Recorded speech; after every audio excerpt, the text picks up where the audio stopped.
We've got Recording in 6 or 7 progress. lightning talks coming up, and then the announcement for next year's venue, and then closing and goodbye and see you all next year. But meanwhile, the first lightning talk. Martin, are you around? Can you go up, please? If the other people who are doing lightning talks would like to sit at the front here, that would be great. It'll make it easier to get people up and down stage. There's 4 or 5 seats available here. So, Martin, come. And can we have Martin's slide deck? That's the forward button. That's the back button.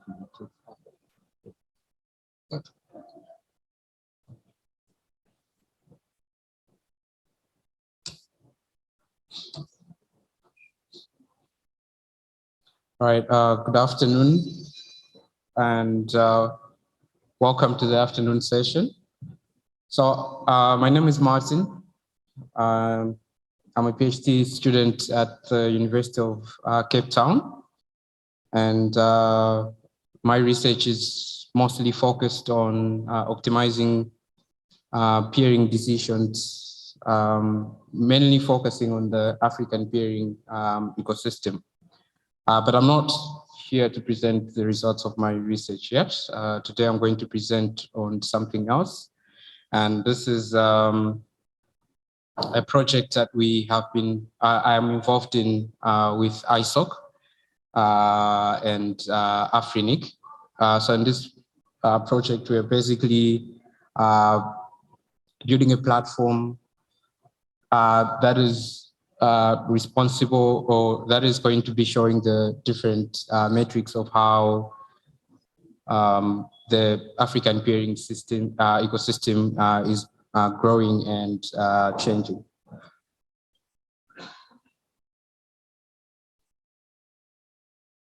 All right, so as we know, it's been like 13 years since the first AfPIF, and a lot of the talk that was back then was trying to keep local traffic local. So as one way of keeping tabs on how this, the work that people, the efforts that people have been giving is going, we are building this platform called ADA. So ADA stands for African Route Collector Data Analyzer. Some of you have heard it before. So this is a platform that is, I mean, it's a project that we are carrying out in collaboration between ISOC, AfriNIC, and the University of Cape Town.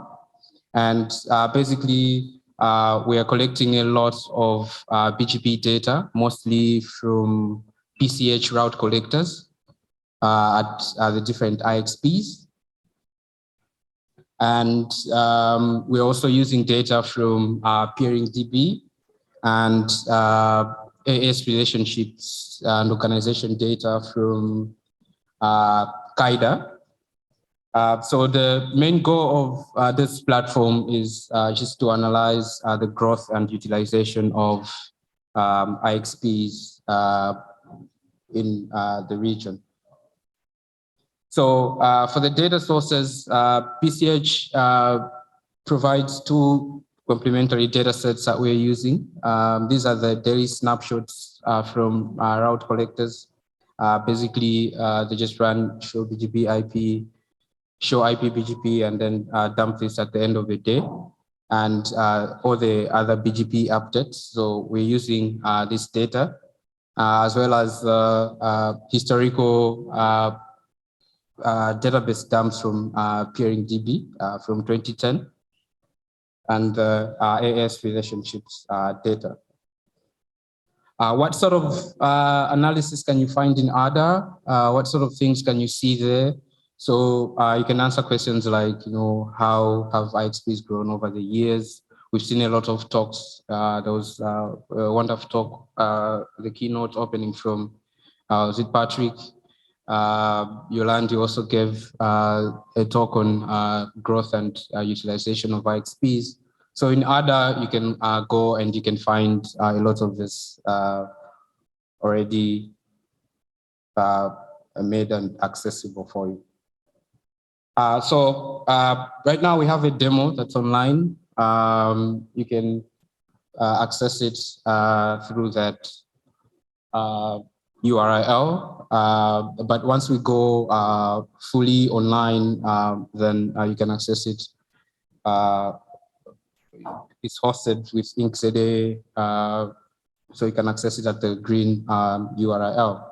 So I would love to hear your comments on if the type of things that you're seeing are useful and what else could be something that we add that you may find useful. And then here are some of the things that you can see from the platform, the growth of IXP membership size. Again, we're just taking this straight from peering DB and just creating this sort of visualizations ready-made for you to see. The growth of IXPs in terms of capacity, that's also something that you can get from the platform. You also get to see an overview of memberships at different IXPs, who is there, what's there, what type of ASs are they, where are they from, and a lot of other things. And then the other thing we're also trying to do is to infer autonomous system relationships. This information is usually very useful for researchers. I'm sure as well as some of you when you're making decisions on peering. In a perfect world, everyone would dump the entire routing table and then would see who is peering with who, what sort of relationships are there. But we know that for a lot of reasons, this cannot be done. So we're trying to do some kind of inference to see if we can get the missing information and identify some relationships. These are just some of the seminal works for those that are interested. Our results, I think we're also going to share them as they come along. For instance, this is AS relationships in Ghana. The current sort of algorithms that we use to infer these sort of relationships, whether you're peering, whether you're customer provider, are not sufficient now. They have a lot of known weaknesses. For instance, these ones, they only summarize the relationship to one when we know that you can have multiple relationships based on where you're peering from.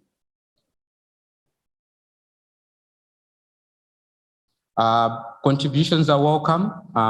We're open source. A lot of this you can find on GitHub, and would love to hear what you have to say about what you find useful from the platform. If you're a developer and would like to contribute to the development work, you're also welcome to do so. You can talk to me. You can find us there on GitHub and submit pull requests on what you think might be useful. Yeah, thank you.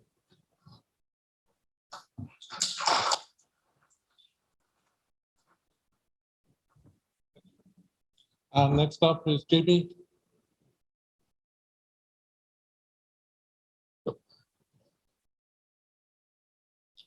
JB is going to talk about the 50-50 visions. So that's the great one.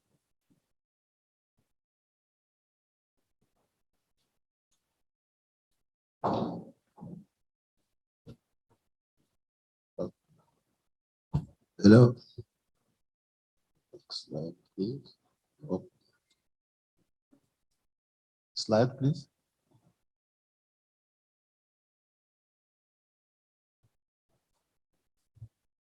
Great, thank you. So I'm Jean-Baptiste Milogo from Internet Society, and I will share some update with you here regarding our Vision 50/50. Last year, we started talking about this project with you here during this seminar.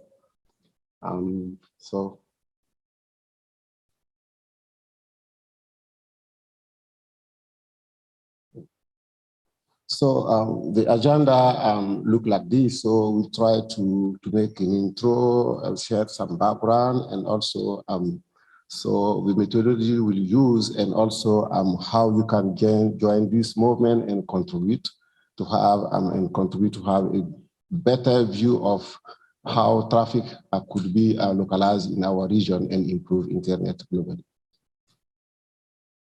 So what is the Vision 50/50? It is simple. It's like we are trying to run an ambitious project, which should be to try to have in any geography in our region to have at least 50% of traffic serving locally. We have understand here that there is many challenges, many contribution, many partners, but it's something we should still need to do because we do have many people still, I would say, unconnected, but or well connected. As background, you may know that we still have several people, 1 billion people not connected. We also know that working around IXP can improve connectivity in our country, in our region. And for us at Internet Society, it's something we are trying to help to address with a contribution of several people from this community here. So since many years, we start this initiative in different formats. We have noticed that currently we do have only, I would say, only 2 or 3 countries who have reached this 50/50 capacity serving locally. You do have South Africa with all a great and strong and dynamic ecosystem. We have seen here many presentation in previous day. We have a vibrant ecosystem in Nigeria. We do have also many things, many results in Kenya. But our plan here is to contribute together to have those kind of progress in several countries and have a global progress. So it's something we start in, I think, 2010, and we are still trying to work in other initiatives next year. And we think that ambitiously, maybe by 2025, we do have some better progress with your support of all of you here. So how we are trying to move ahead with this project, we are trying to quantify how traffic is moving in country by using many tools. I think Martin have shown here our project, and we can be a way to have a kind of visibility on how network are talking together in country, in the region. And we are also using third-party tools. I will present them at the end. So those tools can be used to make a measurement of how is the traffic in your country, in your region, and how we can maybe contribute to improve better. So in this perspective, we do need your support. For those who can host, I would say at Arab Atlas, probably can do it, you can contribute, but if you do not have those tools, you have honest measurement platform, we have contribute to customize for this need, and you can contribute to it. So as next forward, since we start this initiative, there is a kind of thing we can do depending on where we are.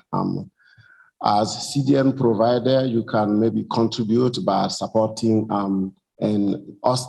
supporting hosting more CDN in country, because this will contribute to bring more capacity locally. As a regulator, you can also contribute to to set a kind of fair framework in terms of in country, because in some area we do still have some regulation challenge we can contribute to impact how to do a thing better inside. As end user, you can be, I would say, probe hoster. And so as I would say, as upstream provider, ISP, so you can also contribute in these projects to have things happen.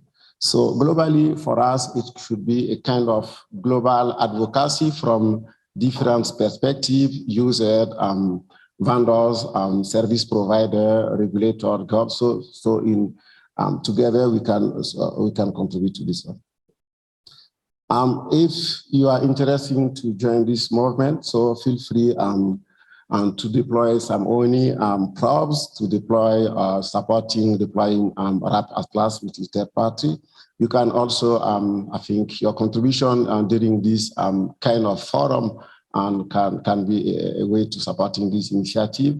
We are also available to support and set some regional peering forum across Africa. And if you are anything, you can also send us an email on this email address, and you can share more detail with you. And also, if there is a need of capacity building, because we still do need those kind of education in our region, so feel free to reach out to us, and we'll be happy to share more information. So that's all for me. So in case of any question, let me know. I will be somewhere in the room. Thank you.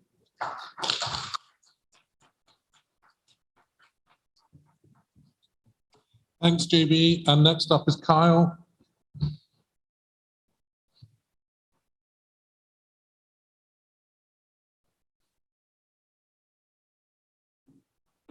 Thank you. And gray button.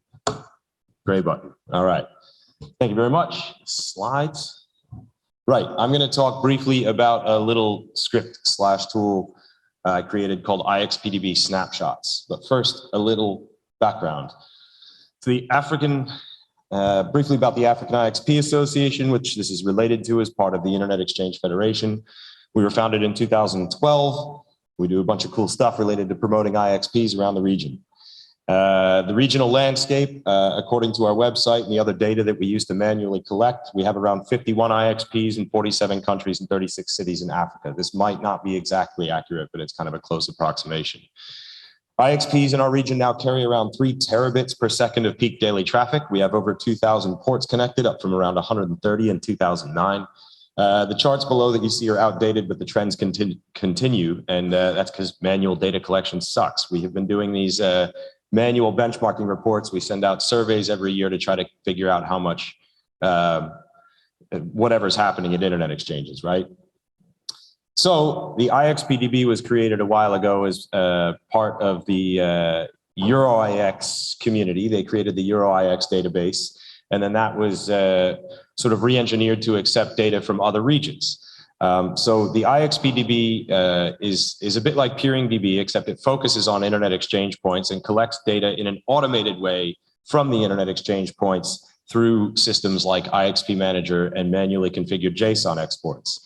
And then the data from IXPDB can be viewed and exported through a web-based interface and API. This facilitates, for example, automated regional benchmarking. We used to have to send these surveys around, as I mentioned, but now we can just snapshot the region, right? So the challenge was the IXPDB doesn't record historical data. So I can't go into the IXPDB and say, show me what things were like 3 years ago, or track things over time. It just shows the current status of what's going on around the world or in a particular region based on the data it has at that moment. So I wrote a little Python script that queries the IXPDB API on a daily basis and started doing that on June 17th. I filter out all the IXPs from the database that don't publish live data in order to ensure accuracy. So everything you're about to see is 100% accurate. It records traffic and participant data right now, but there's a lot of data that IXPDB has related to like even the hardware that networks are using to connect to the internet exchanges. So we can start breaking down a lot of different detail and capture it over time. Then the script exports the CSVs of that data to a public web server, which is ingested by a Google spreadsheet with charts that automatically generate. And there's a link to it there. So some data before I show you the data about the IXPDB. We have 424 IXPs from around the world that upload data to the IXPDB on an automated basis. Right? The difference between this and, for example, PeeringDB is that PeeringDB, the networks have to report that they are peering at an internet exchange. So if you go into PeeringDB and look at the UIXP, we have like 12 peers or something. But in reality, we have 35. And if you look at IXPDB, you'll see 35 because it reports from our management system. And if that was wrong, our exchange wouldn't work because we have automated configuration inside our exchange. So in Europe, that's 171 internet exchanges that send data to the IXPDB. 25 in Africa, 50 in the LAC-IX region, 96 in the APIX region, and 82 in North America. Traffic data APIs are distinct from the rest of the data. And so in Europe, we have 23, Africa, 12 IXPs are reporting their traffic data to the IXPDB, 9 in LAC-IX, 10 in APIX, and 11 in North America. So what's that look like? So since, what did I say, June 17th, we've been snapshotting this data every single day. So you can see color by region. So we can track traffic statistics by region every single day, right? And by next year, I'll do this talk again. We'll have over 12 months worth of data. We'll be capturing other data like hardware utilization and other stuff that's in IXPDB and IXP Manager reports. But you can see that by region, right? We can see connected ASNs. Now, these are just kind of flat lines right now because not much has changed in terms of participant numbers since June 17th. But I suspect when we meet next year, and we do these graphs again, you'll see more variation and you'll see some regions growing faster than others. And we can break this down by country, right? So you can start to look at which country has anomalous traffic growth, which ones are growing faster than others in terms of traffic participants, whatever. You could even set up alerts. This is just the African region, right? So we have a number that are reporting traffic. I think I said 12 in our region that are reporting traffic in particular. So we can see that charted on graphs. You can do these charts any way you like. It's available public, free on Google Docs. Participants by IXP, same story here, right? So we can do this by day, by the hour, by the month, whatever you want. And we can just start looking at growth and having a historical log of our region. And I'm gonna start writing more data into the script. So it won't just be traffic and participants, it'll be other metrics. The data is also available in raw format if you go to the Google Docs, so you can just export the CSV data and use it for whatever you want, and it just keeps adding new columns every single day as you scroll to the right. So feel free to go to the site. There's a little tiny URL I created. You see it, it's the middle link in the middle of this. It's tinyurl.com/IXPDB snapshots. If you go to the IXPDB.net website, you'll also see some more information about the project. We've got API documentation. That's the third link down there. And if you have any questions, email me. Thank you.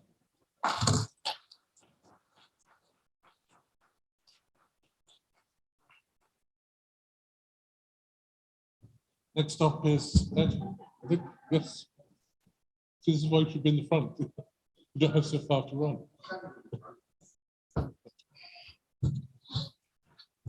Hello, everyone. I'm Ed De Lange, Vice Chair of IXZA in South Africa and Chairman of ZNOG, the Community Operators Group. I'm going to have a quick chat to you guys about a tool we have been, we had developed that, is probably useful to some other people. Maybe someone might find it a bit nerdy, but it's cool. Right. Which way do we...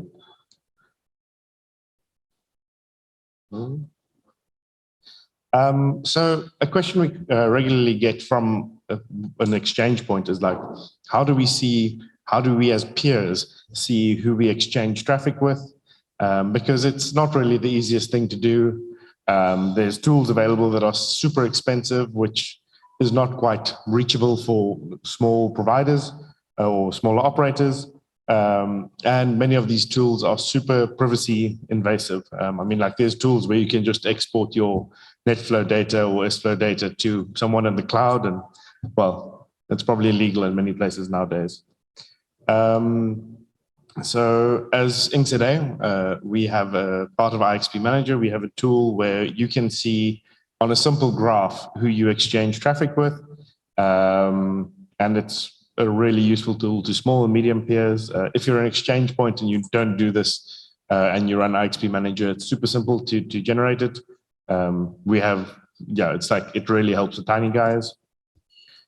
But there's some other parts of this as well. Some guys have asked us, is there ways for us to export this from the exchange to them? And IXP Manager does support that. But it's got quite a lot of data in it. It doesn't obviously have any payload data, and we don't store any payload data, but there is some personal identifiable information like IP addresses that is in SFlow. So we wanted a way to kind of just clear that up and protect it a little bit. So part of our process of wanting to give more to the peers and help them do better analysis was we wanted to find a way we could easily give people access to this without exposing more data. So for example, in a SFlow packet or a NetFlow packet, as you see, you've got full IP addresses. We decided to just on IPv4 in this solution lob off the last 8 bits of the IPv4 address and the last 64 bits of the IPv6 address, which should give a reasonable protection to snooping people. We partnered with a company called Cyberstorm. It's a dev house in Mauritius. Because we as an IX, we don't really have a full-time dev house or dev team that can churn these things out. We also thought, hey, we'll make it open source so other people who use IXP Manager can use it. And we wanted something that would work in the long term. And the best way to do that is put it in the public domain. So if someone sees something's wrong, they can help you, and someone out there would point out something that's wrong. It is currently available publicly. It's on GitHub. It's a modification of SFlow tool. You literally just lob on a -A and it anonymizes it. We're using it internally at the moment at IXPs to anonymize our information. I see there's someone at the microphone, so I'm assuming Frank's going to ask me a difficult question. Only if Fergus allows. Right now, this second, I thought a /64 is still. Identify. My name is Frank. I'm an AfPIF participant and also an IXP operator that might be using this. So a /64 is still uniquely identifying me because I'm alone at home.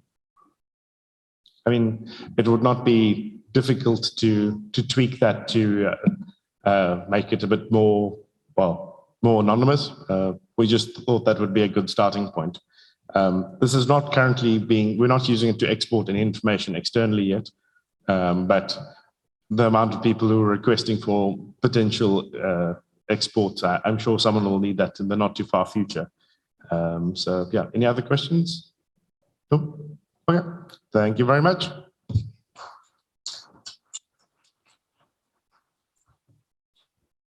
Thanks, Ed. And Frank, the solution to your problem is get a better ISP that gives you more than a /64 for your home connection. Then what's the problem? Anyway, William, you're on.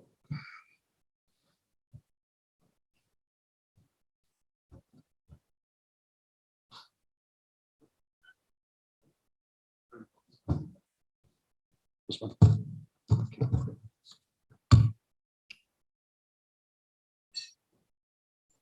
Good afternoon, everyone. And thank you for the opportunity to talk for those who don't know me. And thank you to Martin for mentioning AfPIF 2010. I presented a paper there on internet in Africa and cross-border connectivity. So was it the first one? I've been an ISP, I've been a regulator. I currently consult, and I'm currently right now doing this project for ICANN, where we're doing a DNS study for the market in the whole of Africa. And as part of that, we built a trial DNS observatory. Next button, wrong button. Middle button. Okay, cool. So we set up a trial observatory, DNS observatory for ICANN. It was presented at the African Engagement Forum last month right here in Accra. And the primary objective is to track important growth factors like the numbers of domains, how many of them are using DNSSEC, how many are using IPv6, and so on. And we're doing this for all African-related domains. That is the country code levels domains, 455 of them. The GTLDs, there are 4 of them. The IDNs, there are 5 of them. And the second-level domains for all of those. And the secondary objective is to make the internet a better place by offering a free Anycast secondary name server. You can make it authoritative or not as you wish. You can start the process up by creating an account at sec.dnsstudy.africa. And after authorization, you have access to a simple interface where you can configure your primary name server, select your security options, and load whatever zones you want to. And optionally, you can add ans.dnsstudy.africa to your name server list for it to be an authoritative name server. The benefits of using this trial server as an authoritative name server are that this secondary will be configured as an Anycast. It isn't yet, with instances in many data centers and IXPs in many African countries. And we already have agreements to host these servers free of charge, and we're looking for some more. So I'm talking to data center and IXP operators whilst I'm here. And this will add resilience, reliability, speed, and geographic coverage to your zones. So you can go to the observatory interface at observatory.dnsstudy.africa, and you'll find a list of all the regions in Africa, the countries, and whichever zones we might happen to have. And we have by no means got all of them, but we've got some of them. And there are clickable links to each zone, and I have an example for you here. And this opens a new window, which is its very busy slide, which I will go through bit by bit. First of all, at the top end of it, this is the public zone reports. There's summary information, how many domains, how many got IPv6, how many working websites. By working website, we mean something that has a number of internal links and has a size. It's not just a parking here. How many of the IDNs and how much are DNSSEC enabled. Then we have the name server information, and you'll notice on the right that you can check the genetic diversity, as well as their locations and so on. And then we have the DNSSEC information. And then we have some graphics that tell you how many domains, how many got IPv6, how many got DNSSEC, and how many got websites, and how many using SSL, and how that's changed over time. We also don't yet have it, but we will be making available a private interface where and they'll be able to download things like the list of named servers that are broken or named delegations, the lists and statistics of which SSL vendors are used, whether they're using Kind DNS. You all know about Kind DNS, right? KindDNS.org, and the domains are not using IPv6. And what are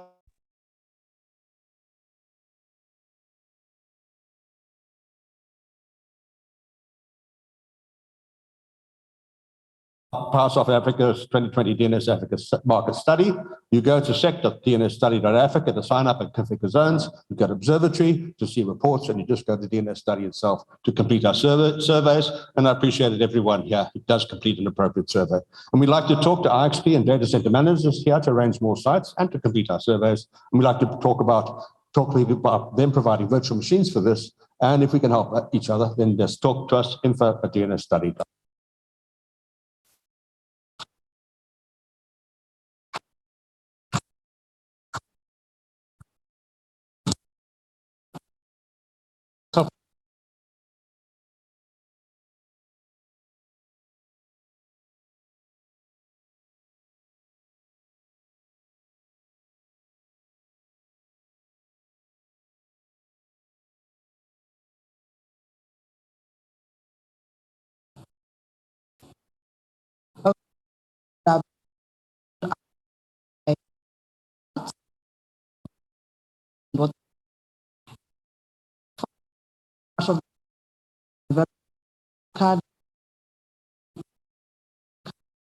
I know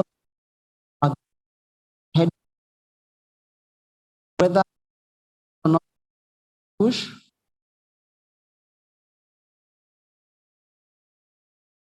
watch, and Ben Roberts did mention a bit of the issues that it's addressing. So what I'm going to focus on is the regulatory changes that are happening as we adopt the digital economy strategy and what that means for matters interconnection.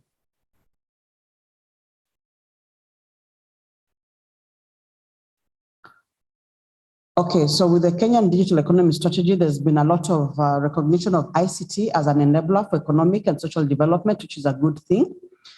But this is requiring the support of the exchange point in government digital infrastructure deployments. So then we are, as KXP, we've been put into the strategy to make sure that we've got POPs at different locations across the country.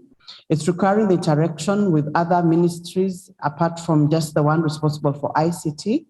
The recognition of ICT infrastructure as critical infrastructure, and then changes within the ICT policy to be able to accommodate foreign entities that want to come and set up in Kenya. There's no requirement anymore for 30% local shareholding. It's totally open and they can totally come in and set up offices in Kenya.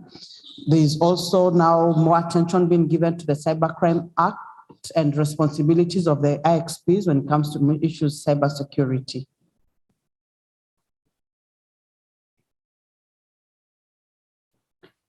So some of the key regulations that have been impacted is within the communication space. Regulations under the Communication Authority, there used to be 15 regulations, but now there are 18 regulations, and all the old regulations are being reviewed so that they can be able to address issues of ICT communication. And this is currently in the process. The Kenya Communication Act is also under review. It has gone through public participation according to the Kenyan law. It's supposed to go through public participation, then go for stakeholder validation, then now go to parliament, and then it gets enacted as a new law. So we're going to have, by the end of this year, a new law for ICT communication in Kenya. And we're going to have with it a set of 18 regulations. Some are new, some have been split, some are old regulations being revamped that are going to be affecting issues of from infrastructure sharing, subscriber registration, interconnection. There is regulations on e-commerce, domain names, on issues of competition, tariffs, promotions, and all that. Everything basically in the space is going to be regulated under the new regulations. Then we've got also the Cybersecurity Act that hadn't been developed for regulations before. And under the Cybersecurity Act, there are 4 new regulations that have been developed by the National Cybersecurity Coordination Committee under the Ministry of Interior. Then we also have had to deal with issues of infrastructure protection to be able to enable traffic to flow within the exchange points. One of the challenges that we've had in Kenya is infrastructure protection. A lot of fiber cuts, a lot of cable disruptions that are affected the ability for traffic to keep coming to the exchange. So we've made sure that we are able to get regulations under the building code that are going to guide us on matters of infrastructure protection and build up infrastructure. So we have to collaborate now with other infrastructure entities to just make sure that service providers can be able to deploy the infrastructure and it can be up to bring the traffic to the exchange. Otherwise, it has been a difficult journey trying to just grow the traffic at the exchange without the support of some of this protection. Then because the exchange point is handling also payment gateway and payment platforms, we have been put under regulatory supervision by the central bank. So we are now in the process of getting a license. In Kenya, there's a license for everything. So we're getting a license to be able to handle traffic from the financial sector at the exchange point because we have mobile payments through Safaricom coming into the exchange and the banks that are connected at the exchange having traffic routed through there. So we are under supervision and of the regulations of the central bank, and that is a work in progress. We're working on with them on that. What is the impact of all these policies and regulations? Because there are so many and they're coming in, so many of them within a very short span. While it's good for the next step where the country wants to go to in terms of digital economy, it has a lot of impact on what is happening in the ecosystem to us as an exchange point operator and then to also our members who are peering. So this presents key observations that we have seen, and these include opportunities for new business establishments. So there's room and there are gaps within the ecosystem where we see can be filled by entities that want to offer services in those gaps. There are several regulatory agency approval that one has to go through, and they're now increasing. So you find you have to get, like for us as an exchange point, we get the license from the communication regulator, then we get a license from the banking regulator, then we're getting a license, or I hope not, from the Ministry of Interior approval because of issues of cybersecurity. Then we still have to work with the National Building Construction Authority for issues of building infrastructure. So already those are very many steps to go through. Just for an XP operator, and what we have is a switch.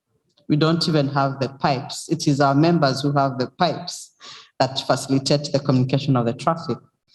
But also what I've observed and what I'm encouraging within the government agencies is for there to be collaboration and cooperation in terms of co-regulation. So if the communication regulator can have MOUs with some of these other regulators, it makes it easier for ICT players, because then we end up having a one-stop shop. In the absence of that, then you have to go through all these other agencies so that then you are getting the permits you need to be able to set up and to operate. And that means that at the government level, there has to be collaboration, and then there has also to be collaboration at the private sector level so that we are able to achieve this. And with that, that is just summary of the highlights of what's happening within the space that is affecting our ability to actually do much more within the ICT ecosystem in Kenya. Thank you.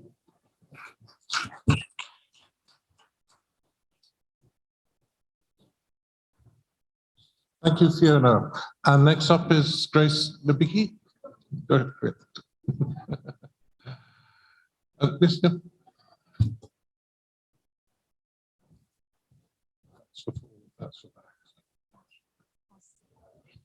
Good afternoon, everyone. My name is Gloria Nzeka.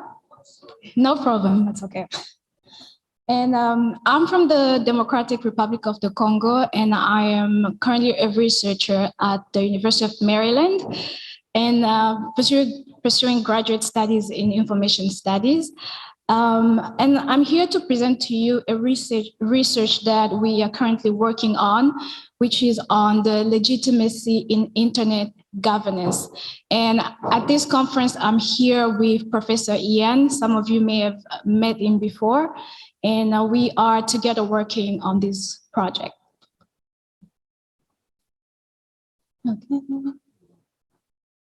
Oh. Just bear with me.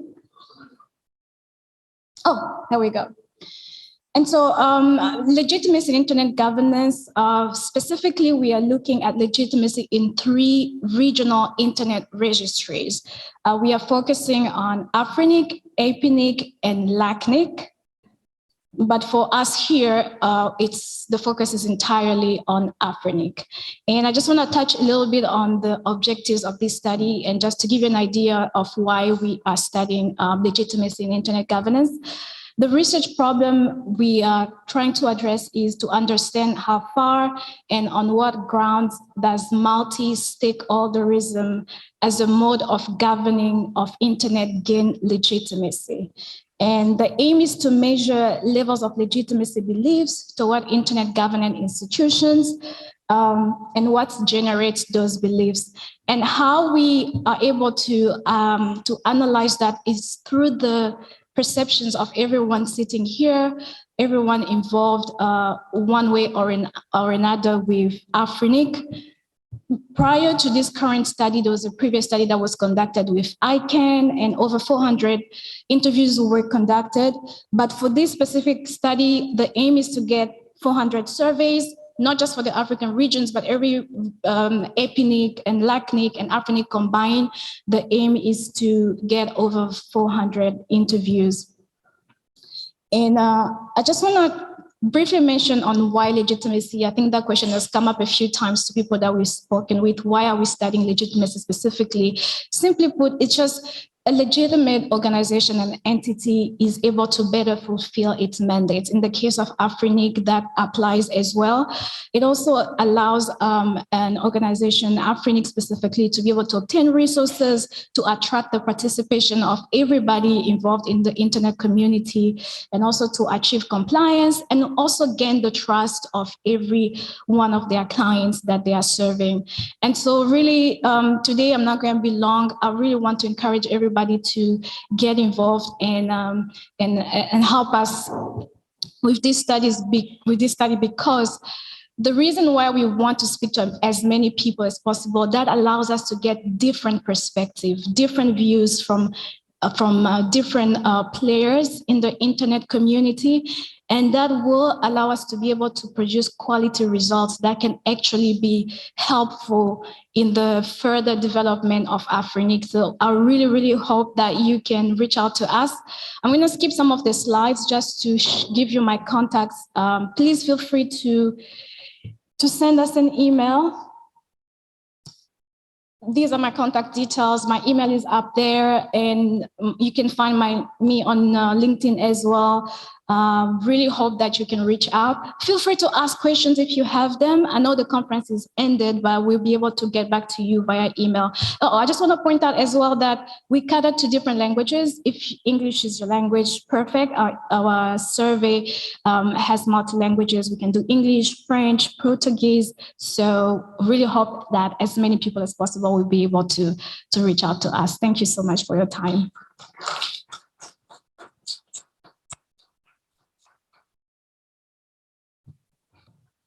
Thank you, Gloria.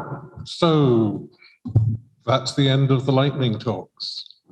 Isabel, would you like to come up on stage for the closing? If we have any speakers or panelists who are in the audience who didn't get a speaker gift yesterday or the day before, or even on Tuesday, please come up at the end and we have some for you. But meanwhile, our latest MC. Thank you, Fergus. We have the slides, please. Slides, please. Oh, thank you.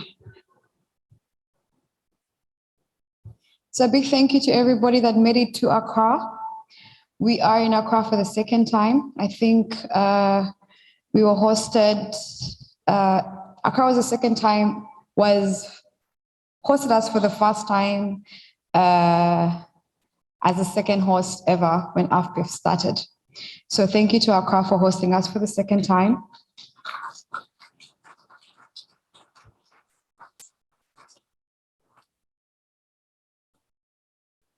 I hope you all enjoyed your stay in Accra.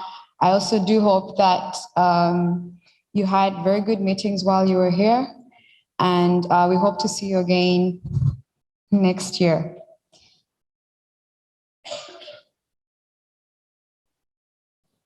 So, like I said, Accra is hosting us for the second time. This is our 12th AfPIF meeting this year, and we'll be announcing at the end of my closing who will be hosting us next year. So AfPIF has grown over the years. Our participation has grown to over 400.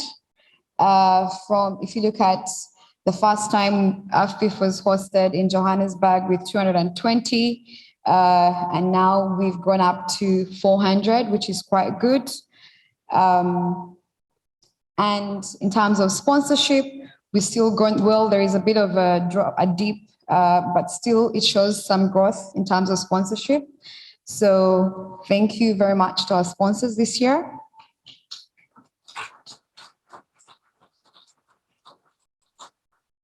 In terms of registration, we've had over 903 registrations with 724 in person and 179 live streaming. This year as well, we've had 73% that are new to AfPIF and returning delegates that are 27%. The chart will also show you how many organizations, the different organizations that we've had this year.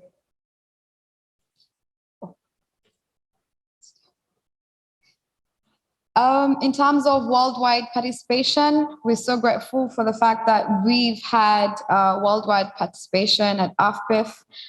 We've been well represented. I mean, the globe has been well represented this year as well. Well, it's been growing throughout the years, but we're happy to see that our participation worldwide still remains.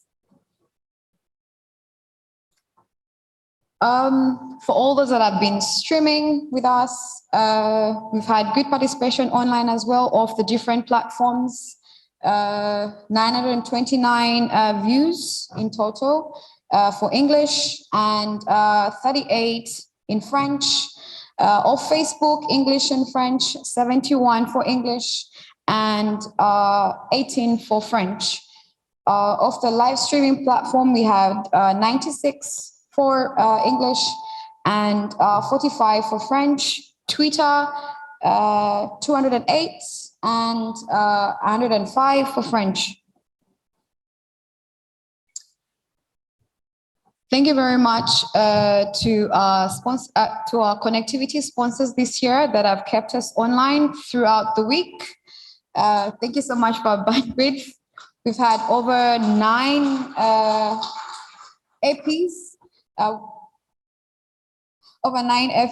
within the conference area and in the ballroom 4 and the 5 within the meeting rooms. So thank you very much to C Squared and Main One.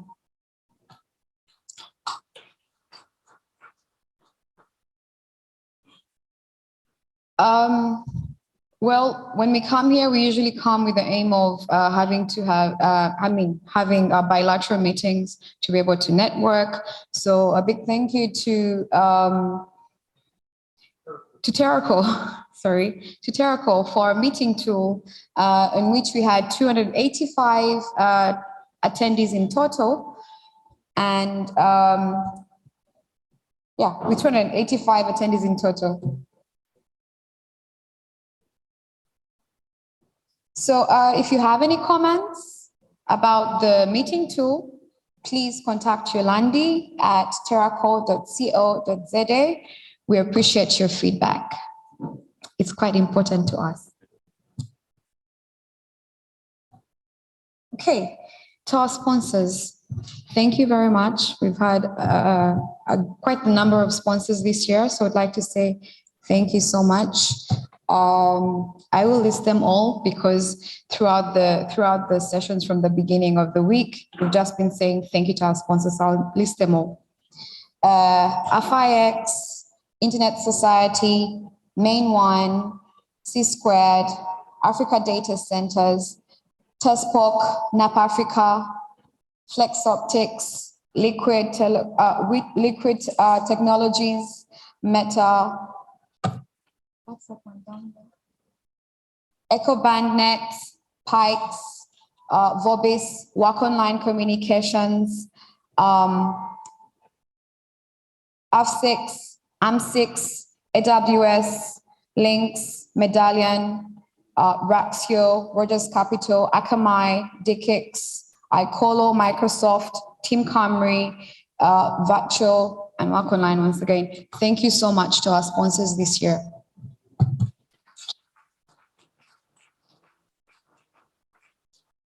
Most importantly, we'd like to say thank you to our local host this year, Main One.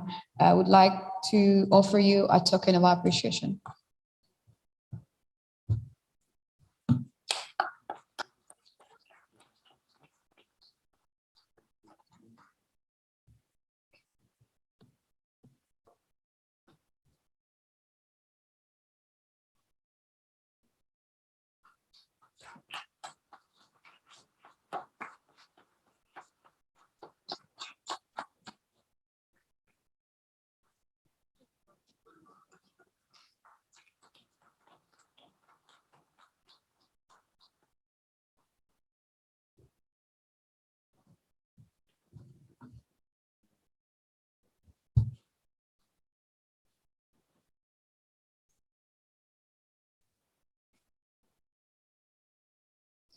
And also the team that has worked tirelessly over the months to see that we do have a good program.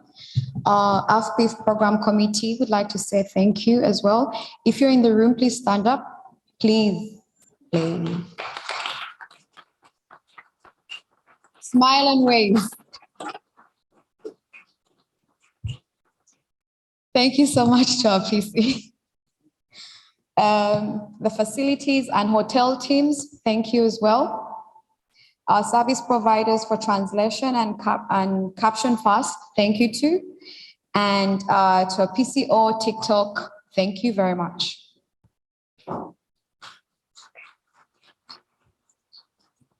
Next year, drum roll please. Next year, we will be, if anyone can guess this, I have a gift for you.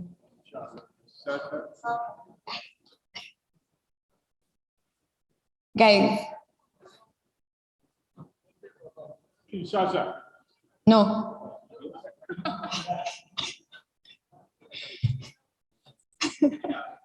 Next year, we will be in Kinshasa, Congo.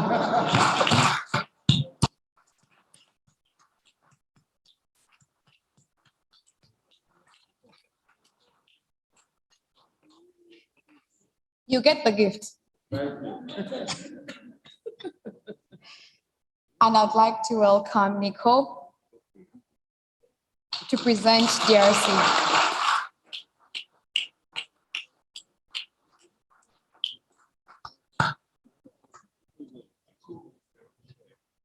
Nico will be speaking in French. So if you do have your translation headsets, or I could translate for you. Bonsoir tout le monde. Et c'est une grande joie d'apprendre, et je remercie premièrement le comité d'organisation d'AfPIF d'avoir choisi la ville de Kinshasa pour la prochaine édition. Nous vous invitons tous à venir au centre de l'Afrique, précisément en Afrique centrale. C'est la première fois que AfPIF se tient en Afrique centrale, dans un pays francophone. Pour le pays francophone, ça sera la deuxième fois, je pense. Non, la troisième fois. Après Dakar, Abidjan et c'est Kinshasa. Pardon? Ah oui, la quatrième fois, voilà, ok. La quatrième fois. En tout cas, je vous invite tous à venir à Kinshasa. Ça sera une très grande fête. C'est un grand défi pour nous. Après avoir assisté à une très bonne organisation ici à Accra, quand on vient après, on doit tout faire pour ajouter un plus. Et le un plus, je vous demande déjà à préparer, à apprendre la rumba. Parce que à Kinshasa, il y aura un prix pour les participants AfPIF qui danseront plus que les autres. Et on appellera ça Rumba Piri. Il y aura un prix. Alors préparez-vous, nous vous attendons, venez, nous allons tous fêter ensemble à Kinshasa. C'est une grande ville au cœur de l'Afrique où il y a l'ambiance, les gens ne dorment pas. Venez, vous qui aimez l'ambiance, vous qui aimez la science, vous trouverez aussi les scientifiques. Nous vous attendons et nous vous remercions.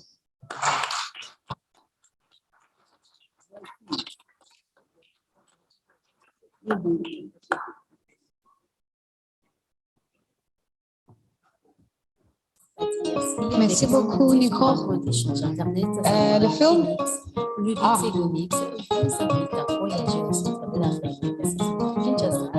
Capitale de la République démocratique du Congo, pour participer à l'édition 2024 des AfPIF, Forum africain du Bureau. Les sites de ces 3 points d'échange Internet sont situés respectivement à Kinshasa pour Félix, Lubumbashi à 2000 km de Kinshasa vers le sud du pays pour Ubix et Goma à 2000 km de Kinshasa à l'est du pays. Mais bien avant de vous ramener à Kinshasa, ISPs va vous faire découvrir la République démocratique du Congo, un pays avec une superficie de 2 300 000 ISPs avec à son actif 3 points d'échange Internet, à savoir Kenix, Lubix et Gomix, vous invite à voyager au centre de l'Afrique, précisément Kinshasa, capitale de la République démocratique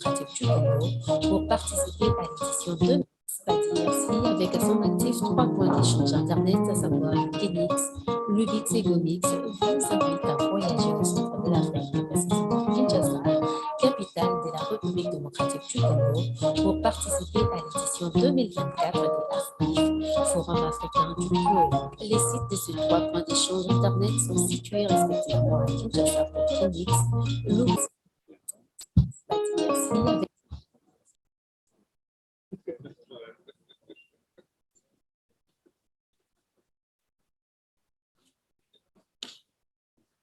So that's the end of the closing, I think. Is it? We're going to play it with sound off.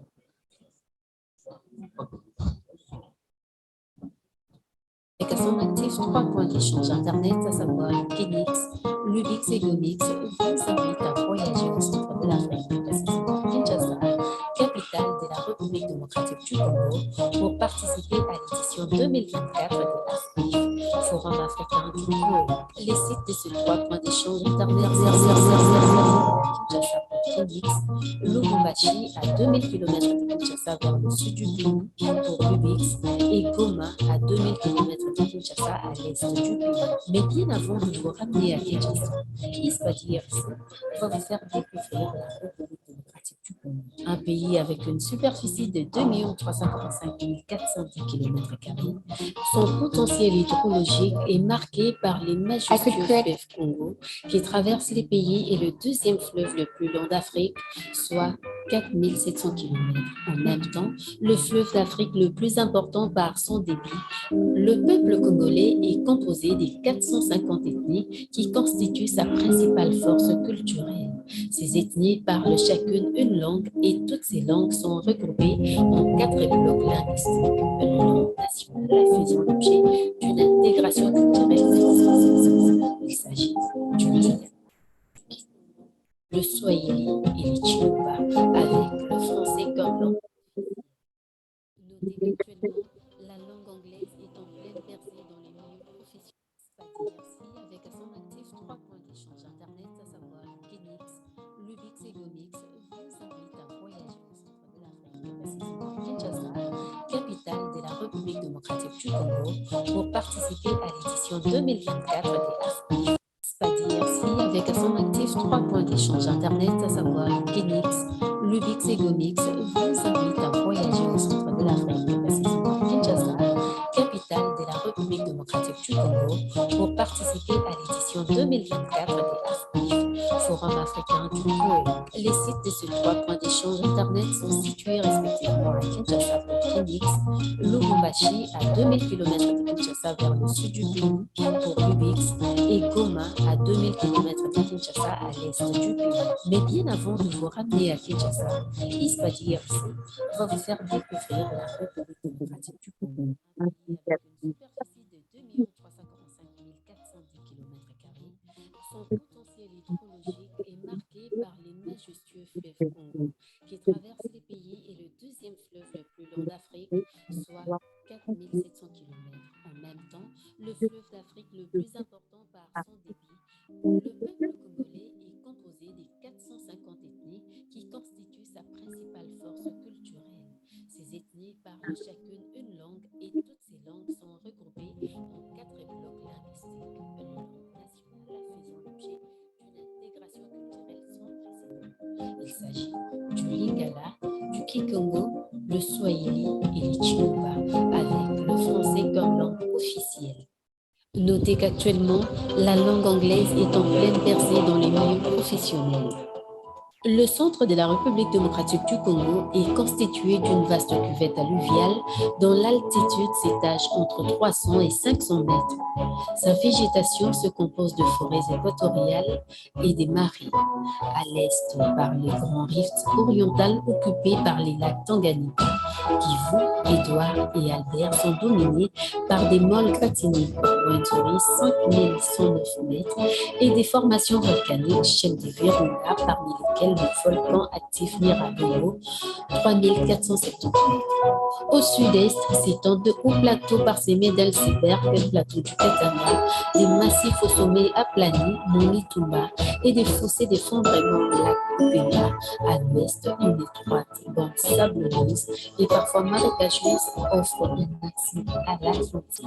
Dans les différentes forêts de la République démocratique du Congo, y vivent les animaux de toutes sortes, de grands herbivores, buffles noirs, antilopes, girafes, éléphants, zèbres, des carnassiers tels que le lion, les léopards, guépards, le chacal, la civette, l'hyène, des serpents, des oiseaux et autres. Pour ce qui est de l'entrée en République démocratique du Congo, cela s'opère selon la porte d'entrée par voie maritime, fluviale, terrestre et aérienne. De ce fait, l'entrée en République démocratique du Congo par tout étranger est soumise aux conditions suivantes. Nationalité exemptée des visas. Nationalité éligible au visa à l'arrivée.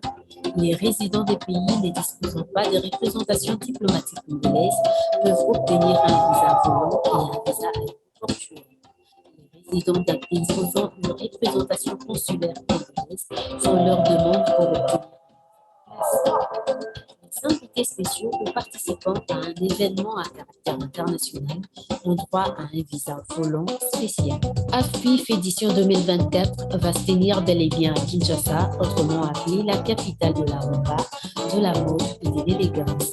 Elle est la plus grande ville du pays et s'étend sur 9 965 km², avec une population estimée en 17 millions d'habitants dans sa zone métropolitaine. Elle est la troisième agglomération d'Afrique derrière le Caire et Lagos et constitue la plus grande agglomération francophone du monde. Située sur la rive sud du fleuve Congo, au niveau du pôle Malébo, elle fait face à la capitale de la République du Congo, Brazzaville. Kinshasa a les statuts administratifs de la ville et constitue l'une des 26 provinces du pays. Kinshasa est dotée des infrastructures hôtelières capables de lui permettre d'abriter des grands événements à caractère international, tels que le combat dit du siècle entre Mohamed Ali et Georges Foreman, le sommet des chefs d'État des pays de la francophonie, la édition des Jeux de la francophonie, le sommet des chefs d'État et de la SADC. Dans la ville de Kinshasa et ses alentours se trouvent des sites touristiques pouvant vous faire vivre une expérience avec la nature, tels que le parc de l'Anzeli, le parc de la vallée de l'Anzeli, les sanctuaires de Bonévé, le marché d'œuvres d'art sur la place royale, appelée communément Winzabikeko, la chute de la Lukaya, la chute de Zulu, le Mont Rof, etc. Soyez le bienvenu à Kinshasa, en République démocratique du Congo.